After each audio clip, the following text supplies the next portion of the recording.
देश के वो 3 गैंगस्टर जिसके सामने पुलिस ने टेक दिए घुटने। एक की जिंदगी पर तो फिल्म भी बनी। किसी ने सीएम की सुपारी ली तो कोई क्राइम का विज्ञापन निकलवाता था, कोई जेल से गैंग चला रहा है। वो गैंगस्टर जिन्होंने 16 साल की उम्र में अपराध की दुनिया में कदम रखा तो डर से जनता थर्राने लगी। अभी पंजाब की जनता जैसे गैंगस्टर से तंग आ चुकी है, वही हाल कभी यूपी और एमपी का भी हुआ करता था। पंजाब तो फिर भी ठीक है, लेकिन यूपी के एक गैंगस्टर ने तो सीएम को मारने तक की सुपारी ले ली थी। हम आपको उन 3 गैंगस्टर्स की कहानी सुनाने वाले हैं जिनके सामने जाने से पुलिस भी घबराती थी, जिनकी हनक ऐसी थी कि उनका पता पुलिस को भी कोई बताता नहीं था, क्योंकि हर वक्त जान जाने का खतरा मंडराता रहता था। इन तीनों में सबसे बड़ा नाम उत्तर प्रदेश के गोरखपुर का रहने वाला शिव प्रकाश शुक्ला का है, जिसने 20 साल की उम्र में ही अपराध की दुनिया में कदम रखा। शिव प्रकाश शुक्ला के गैंगस्टर बनने की कहानी शुरू होती है 29 साल पहले से। साल 1973 में जन्मे शिव प्रकाश शुक्ला के पिता शिक्षक थे, लेकिन शिव प्रकाश शुक्ला एक खतरनाक गैंगस्टर बन गया। उसने 25 साल की उम्र तक 25 लोगों को मार दिया। रंगदारी, लूट और अपहरण वगैरह तो उसके लिए बाएं हाथ का खेल था। हालांकि पहली घटना कुछ ऐसी थी कि वो आपा खो बैठा। कहते हैं वीरेंद्र प्रताप शाही गुट के किसी व्यक्ति ने शुक्ला की बहन से छेड़खानी कर दी और बदले में शुक्ला ने उसकी जान ले ली।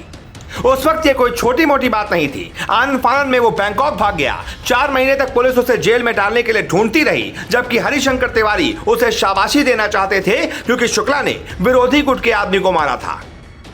आखिरकार हरिशंकर तिवारी की मुलाकात शुक्ला से हो ही गई। उसके बाद तो उसने गोरखपुर में विधायक वीरेंद्र प्रताप शाही पर ही 3 बार हमला किया। आखिर में वो मारे गए। बाद में शुक्ला बिहार के सबसे बड़े डॉन सूरजभान सिंह से जा मिला। शिव प्रकाश शुक्ला जो सिर्फ गोरखपुर का डॉन बनना चाहता था, वो यूपी का सबसे बड़ा मोस्ट वांटेड बन गया, जिस पर हाथ डालने से पुलिस भी घबराती थी क्योंकि नेताओं से उसके मजबूत रिश्ते थे। गोरखपुर से मिलने वाले रेलवे के ठेके में तो उसकी तूती बोलती थी। सूरजभान सिंह के सहारे उसने बिहार में भी क्राइम को अंजाम देना शुरू कर दिया था। 3 जून 1998 को राबड़ी सरकार में मंत्री ब्रिज बिहारी प्रसाद को शिव प्रकाश शुक्ला ने अस्पताल में घुसकर गोली मार दी। पुलिस अभी इसकी जांच कर ही रही थी कि पता चला कि यूपी के तत्कालीन सीएम कल्याण सिंह की सुपारी शिव प्रकाश शुक्ला ने ले ली है। कहते हैं कि वो डील 6 करोड़ की थी। यह सुनते ही यूपी पुलिस के होश उड़ गए। सबसे पहले एसटीएफ का गठन हुआ, फिर फाइलें खंगाली जाने लगी और बड़ी मुश्किल से शिव प्रकाश शुक्ला की एक फोटो मिली तो उसे सारे थानों में भेज दिया गया। शुक्ला ने सबसे बड़ी गलती यही की कि वो एक सिम कार्ड को 1 हफ्ते से ज्यादा इस्तेमाल कर गया। लोग कहते हैं शुक्ला अय्याश किस्म का आदमी था। वो जैसे ही गाजियाबाद में अपनी प्रेमिका से मिलने पहुंचा तो एसटीएफ ने उसे एनकाउंटर में ढेर कर दिया। वो यूपी का सबसे पहला एनकाउंटर कहा जाता है और अब योगी राज में तो यूपी पुलिस एनकाउंटर पुलिस के नाम से ही मशहूर हो गई है। शिव प्रकाश शुक्ला की तरह ही मध्य प्रदेश के उज्जैन के रहने वाले गैंगस्टर दुर्लभ कश्यप की कहानी है, जो शिव प्रकाश शुक्ला के मारे जाने के 2 साल बाद यानी कि साल 2000 में पैदा हुआ। दुर्लभ क्राइम की दुनिया में वाकई एक दुर्लभ गैंगस्टर बन गया था, जो क्राइम का विज्ञापन निकलवाता था। फेसबुक पर लिखता था कि किसी भी तरह के विवाद के निपटारे के लिए संपर्क करें। इसके गैंग में सारे लोग इसी की उम्र के थे। दुर्लभ के पिता कारोबारी और मां टीचर थी, लेकिन बेटा कम उम्र में ही उज्जैन का सबसे बड़ा गैंगस्टर बन गया। 16 साल की उम्र में ही उसने अपना गैंग बना लिया, जिस पर 9 मुकदमे दर्ज थे। माथे पर तिलक, आंखों में काजल और हाथ पर गमछा उसकी पहचान थी।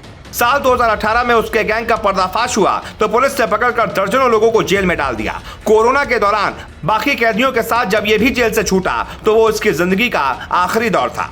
6 दिसंबर 2020 को दूसरे गैंग के लोगों ने एक चाय की दुकान पर इसे इतना मारा कि इसकी मौत हो गई। इसका सबसे बड़ा हथियार सोशल मीडिया था, जिसके जरिए वो रंगदारी मांगता था। फेसबुक पर खुलेआम अपनी फोटो हथियारों के साथ डालता था ताकि खौफ बना रहे। ऐसी ही कहानी पंजाब के फिरोजपुर में जन्मे लॉरेंस बिश्नोई की भी है, जो व्हाट्सएप से सुपारी लेता है, फेसबुक पर ऑनलाइन हथियारों की खरीद फरोख्त करता है और जेल में बैठे बैठे अपने 700 शार्प शूटर्स को किसी को भी मारने का ऑर्डर दे देता है। 12 फरवरी 1993 को पंजाब के फिरोजपुर में जन्मा लॉरेंस बिश्नोई शुरुआत से ऐसा नहीं था। इसके पिता लविंद्र कुमार पंजाब पुलिस में कांस्टेबल थे। खुद इसने लॉ की पढ़ाई की है, लेकिन साल 2011 में इसने पहले पंजाब यूनिवर्सिटी में खूब लड़ाई की। उसके बाद तो देश का सबसे बड़ा गैंगस्टर बन गया, जिसके खिलाफ 50 से ज्यादा मामले दर्ज हैं। फिलहाल ये तिहाड़ जेल में बंद है, लेकिन वहीं से गैंग ऑपरेट कर रहा है। मशहूर पंजाबी सिंगर मूसेवाला को मारे जाने के बाद लॉरेंस बिश्नोई ने खुद कबूला है कि हाँ, मूसेवाला को मेरी ही गैंग ने मारा है। लॉरेंस बिश्नोई गैंग ने सलमान खान को भी मारने की धमकी दी थी और तभी से वो सुर्खियों में है।